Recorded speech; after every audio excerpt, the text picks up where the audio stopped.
Mi hijo dijo que haría lo que fuera por mí, pero nunca le dije que desviviera a su papá. Cuando escuché esa frase de la boca del detective, sentí que el mundo se me hundía debajo de los pies. No entendía nada. No podía entenderlo. Mi hijo, mi propio hijo, ¿cómo había podido? Todo empezó hace unos meses, cuando Daniel, mi esposo, y yo ya vivíamos prácticamente en ruinas. Éramos matrimonio solo en el papel. Las discusiones eran diarias, por dinero, por celos, por nada y por todo. Yo aguantaba, no por amor, sino por Tomás, nuestro hijo de 17 años. Daniel no era un monstruo, pero se estaba convirtiendo en uno. Después de perder su trabajo empezó a beber. Y cuando bebía, perdía el control. Primero fueron los gritos, luego los golpes a las paredes, y un día, el golpe fue contra mí. Tomás lo vio. Entró a la sala justo cuando Daniel me empujó contra la mesa. Yo sangraba del labio. Él se interpuso, temblando, gritando. «No la toques». Daniel se fue esa noche, dando un portazo. Regresó 3 días después, borracho, diciendo que todo era culpa mía, que lo estaba destruyendo. Y yo, estúpida, aún trataba de mantener la calma. Tomás no hablaba. No comía. Solo se encerraba en su cuarto. Lo veía más serio, más distante, con una mirada que no reconocía. Una noche, me dijo: «Mamá, ¿por qué sigues con él?» «Porque es tu padre, hijo. Y no parece que te quiera». No todo es tan fácil, Tomás. Recuerdo que me abrazó, fuerte. Y me dijo al oído algo que en ese momento me pareció tierno, pero que después me heló la sangre. «Yo haría lo que fuera por ti, mamá». Pasaron las semanas. Daniel volvió a perder otro trabajo. Y esa noche, todo cambió. Era viernes. Yo llegué tarde del supermercado. La casa estaba a oscuras, pero escuché la tele encendida. Pensé que Daniel estaba dormido en el sofá, como siempre. Cuando encendí la luz, lo vi. Daniel estaba tirado en el suelo, el cuello torcido, una botella rota a su lado. Pensé que se había caído. Grité. Tomás bajó corriendo de su habitación, con la cara blanca como el papel. Llamé a emergencias. El informe médico fue claro: traumatismo craneal severo. No sobrevivió. Yo estaba destrozada, pero también confundida. No entendía cómo había pasado. La policía dijo que parecía un accidente, una caída tras beber demasiado. Cerraron el caso rápido. Y yo, lo acepté. O al menos eso creí. Un mes después, me llamaron de la comisaría. Querían que me presentara para una declaración adicional. No entendí por qué.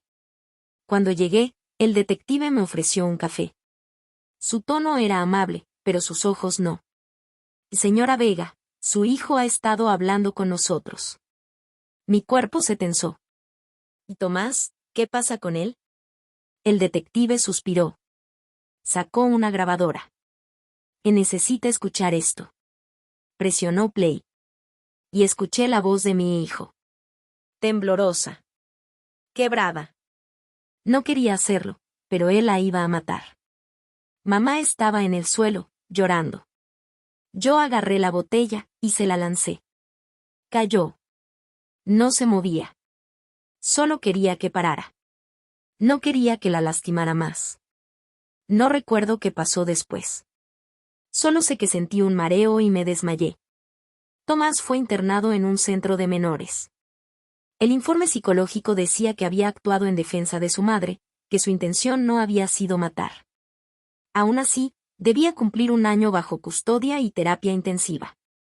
Yo pasaba los días como un fantasma. El vecindario murmuraba, la familia me evitaba.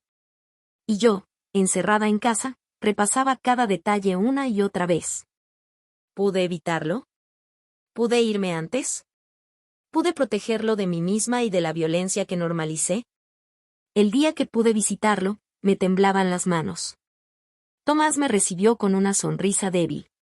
Tenía los ojos rojos, pero una calma que nunca antes había visto en él. «Mamá». «Hijo». No sabía qué decirle. Me senté frente a él, las palabras atoradas en la garganta. Perdóname, le dije. No tienes que hacerlo. Sí. Sí tengo. Todo esto empezó por mí. Él negó con la cabeza. Yo sabía lo que hacía. Lo miré horrorizada. ¿Qué dices? Tomás bajó la mirada y susurró. No fue un accidente, mamá. Él se estaba calmando, pero yo no podía dejar que siguiera contigo. Tenía miedo de que algún día te matara. Así que, simplemente, lo hice. Sentí que el aire me faltaba. El corazón me golpeaba tan fuerte que no podía respirar. Él me tomó la mano. Su voz se quebró. Y no te preocupes. No lo hice por odio. Lo hice porque te amo. Y ahí lo entendí. El monstruo no fue Daniel. Fui yo. Por no irme antes. Por dejar que mi hijo creciera en ese infierno. Han pasado 6 meses desde entonces. Tomás está a punto de salir. Dicen que se ha adaptado bien, que estudia, que ayuda a otros chicos con problemas. Que es inteligente, noble. Pero cada vez que lo veo, siento una mezcla de orgullo y miedo. Porque, aunque lo amo más que a mi vida, no puedo dejar de pensar en cómo un acto de amor puede transformarse en algo tan oscuro. Él dice que todo terminó. Que ahora estamos a salvo. Y yo quiero creerle. De verdad quiero hacerlo. Pero hay noches, esas en las que el silencio pesa demasiado, en las que lo escucho caminar por el pasillo, en las que me parece ver su sombra detenerse frente a mi puerta. Y me pregunto si, en el fondo, aún sigue dispuesto a hacer lo que sea por mí. Han pasado 8 meses desde que Tomás volvió a casa. El primer día fue extraño. La casa olía diferente, como si los recuerdos se hubieran impregnado en las paredes. Yo había pintado, cambiado muebles, donado casi todas las cosas de Daniel, pero aún así, cada rincón parecía mirarnos. Tomás llegó con una mochila pequeña, el cabello más corto y una serenidad que me desconcertó. Lo abracé con todas mis fuerzas, pero él se quedó quieto, tenso. Me sonrió, aunque sus ojos no. Y supe, sin que nadie me lo dijera, que ya no era el mismo chico que se había ido. Las primeras semanas fueron tranquilas. Tomás ayudaba con las compras, se levantaba temprano, salía a correr. Yo le cocinaba sus platos favoritos, trataba de hacer que todo se sintiera normal. Pero había algo en el aire, una calma que no era paz, sino contención. A veces lo veía en el jardín, mirando hacia la nada, con la mandíbula apretada. O lo escuchaba hablar solo, susurrando. Una noche entré a su habitación sin tocar, solo para dejarle la ropa limpia, y lo encontré viendo una foto vieja nuestra, el de niño, con su padre detrás, ambos sonriendo. Cerró el álbum bruscamente cuando me vio. No lo tires, mamá. Es lo único que me queda de antes. Su voz sonaba vacía, como si hablara desde lejos. Una tarde de lluvia, vino la psicóloga del centro a hacer una visita de seguimiento. Una mujer amable, con una sonrisa que parecía demasiado ensayada. Me dijo que Tomás estaba progresando, pero que aún tenía culpa residual no verbalizada. Y debe apoyarlo, pero sin sobreprotegerlo, me explicó. Yo asentí, aunque no entendía cómo hacer eso. Apoyarlo, pero sin acercarme demasiado. Amarlo, pero sin recordar. Cuando ella se fue, Tomás estaba en la sala, escuchando. Me miró fijo. ¿Te da miedo lo que hice? No. Mentí. Él se levantó despacio, se acercó, y me abrazó. Pero no era un abrazo cálido. Era largo, firme, incómodo. Sentí que me estudiaba el ritmo del corazón. No tienes por qué tener miedo, mamá. Ya no hay nadie que te lastime. Lo dijo con tanta calma que me temblaron las manos. Las cosas empezaron a cambiar. Pequeños detalles. Desaparecían las llaves. Las cerraduras amanecían cambiadas. Él decía que era por seguridad. Un día, una vecina, Lucía, vino a verme. Dijo que Tomás había ido a su casa sin avisar, preguntando cosas raras. Quería saber si mi marido te había gritado alguna vez. Decía que quería protegerte. Me reí nerviosa, tratando de justificarlo. Pero cuando lo encaré, su respuesta me heló. Nadie va a volver a hablarte así, mamá. Nadie. Esa noche no dormí. Días después, mientras limpiaba su habitación, encontré algo debajo del colchón, un cuaderno. Estaba lleno de frases cortas, desordenadas. Siempre protegerla. Él merecía lo que le pasó. Si alguien más la hiere, no dudaré. Cerré el cuaderno con las manos temblando. No sabía si debía confrontarlo o fingir que no lo había visto. Esa noche, cuando llegué a la cocina, el cuaderno estaba sobre la mesa. Abierto. Tomás estaba sentado, en silencio. No debiste leer eso. Tomás, estoy preocupada por ti.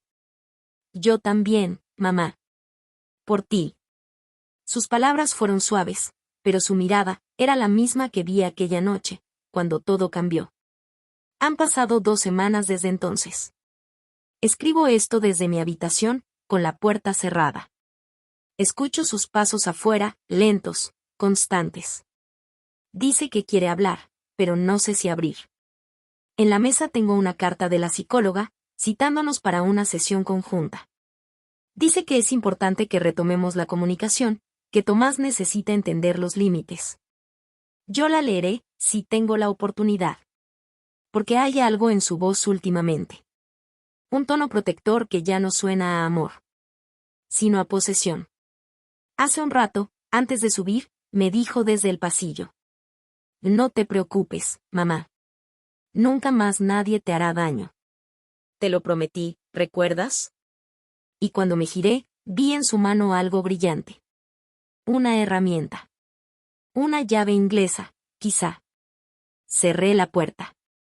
Ahora, solo escribo. Escucho sus pasos moverse frente a mi habitación. Y repito en mi cabeza la frase que él me dijo hace meses, aquella que antes sonaba a consuelo y ahora a sentencia. Yo haría lo que fuera por ti, mamá.